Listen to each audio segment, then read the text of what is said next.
Good morning mga kasari-sari. Kamusta kayo? Kamusta ang Lunes ng umaga ninyo? Bumenta na ba yung mga may tindahan dyan? Si Ate Tintin kahit papano ay bumenta na rin naman. Mabenta yung aking tinapay na binibili. Pinipilahan ko ito sa palengke. Sa tutulang napakahirap bumili ng tinapay na ito mga kasari kasi talagang marami ang bumibili kasi medyo mura. Masang-masa talaga yung presyo niya. So dito sa akin ay ganun din. Mabenta din siya mga kasari. So yung 30 pieces na buns ay ubos ko yan sa buong maghapon. May palaman, minsan bumibili sila yung walang palaman. Kahit saan man doon yung bilhin nila ay okay na okay pa rin yan kaya titintin kasi nga bumenta ako.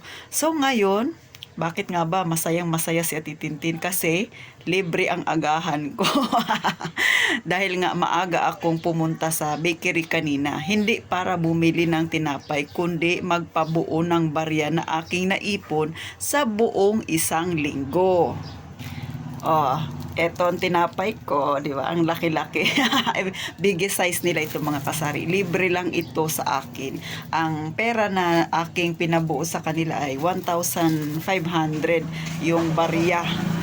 So, pinapalitan ko na siya. O, di ba? Kung sa bangko ko yan i-deposit yung aking pera, tutubo ba yan ng tinapay?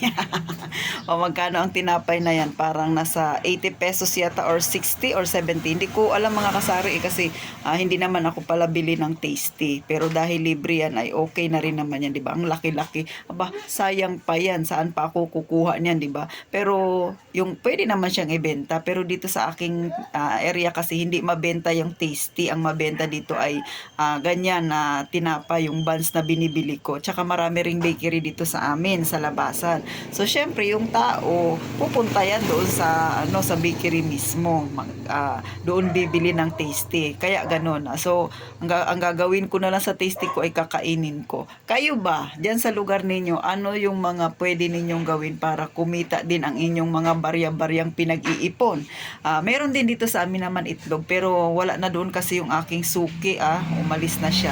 So, naghahanap na naman ako ng ibang tindahan na pwede kong pagpalitan ng aking barya na may libre siya.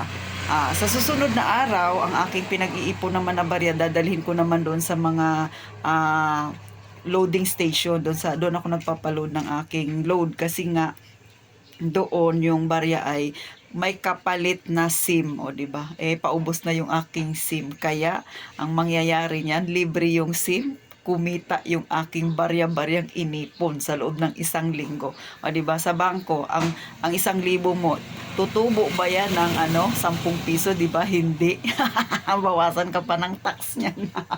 Sintimo lang ang tubo ng iyong pera. Kaya syempre tayong mga masa, ay mga ganyang bagay, ginagrab yan. Ako, lalo na ako, mga ganyang, kahit nasabi ninyo, maliit lang yan. Sa akin, malaki na yan. Kasi pera pa rin yan, mga kasari, ha. Kaya kayo dyan, pwede nyo rin yung gawin. Baka meron din dyan sa inyo na yung mga barya-barya, yung mga hirap sa barya, ginagawa nila ng paraan, o kung sila ay may bakery, ganyan, ang kapalit ay tinapay. O, diba? Maikli lang, kumbaga, mababaw lang ang kaligayahan na titintin. Pero okay na yan mga kasari. Kisa, walang tubo ang iyong pera na inipon. Siyempre, yung nakulikta ni Ate Tintin na napabuo niyang barya, hindi ko naman talaga yun ihuhulog muna sa aking bangko. Kasi nagpapa-Gcash nga ako. So, siyempre, idadagdag ko sa puhunan ko yun, mga kasari. O, di ba? Ganun lang. Mindset. Wala tayong puhunang malaki. Pero, sa ngayon, mga kasari, update ko kayo sa aking Gcash. Okay na siya. Nagkalaman siya ng 3,000 nung nakaraan. Tapos, may nagpa-Gcash sa akin. Tumubo na naman si Ate Tintin ng 60 pesos sa 3,000. O, di ba? Ngayon may laman na naman ulit ang aking GCash kasi nga naubos nung nakaraan. So, may laman siya ngayon na 1,500.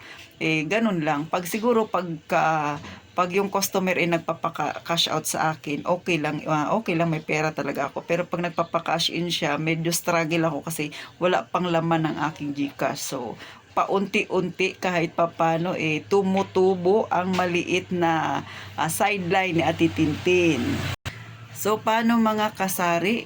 Mag-aagahan muna ako. Nag-share lang ako sa inyo ng pinag-aagawa ko sa aking tindahan ngayong umaga. O, di ba, mga simpleng pag-iipon ng barya. Tapos, may libre ka ng tinapay. Mag-iipon ako ulit, may libre na naman akong SIM sa susunod na araw. Ganun lang. At tsaka syempre pa, update ko din doon sa GCash na aking journey nga. So thank you po sa mga nanood. Sana na-inspire din kayo mga kasari. Kahit na mga pabarya-barya lang yan. Small things lang kung tawagin ng mga medyo mapera. Pero para sa akin, dahil nasa mas ang aking pamumuhay, malaking bagay na yun mga kasari na hindi ako gagastos ng aking agahan. O, diba? So, thank you po sa mga hindi pa nakasubscribe. Pa-subscribe naman mga kasari, ha? Tulong nyo na lang kay Ate Tintin para syempre, hindi lang naman yung mga ganitong usapan yung aking tinatapik, kundi ukol din sa pagpapalago ng sari-sari store na pangmasa. O, paano mga kasari? Mag-iingat kayong palagi.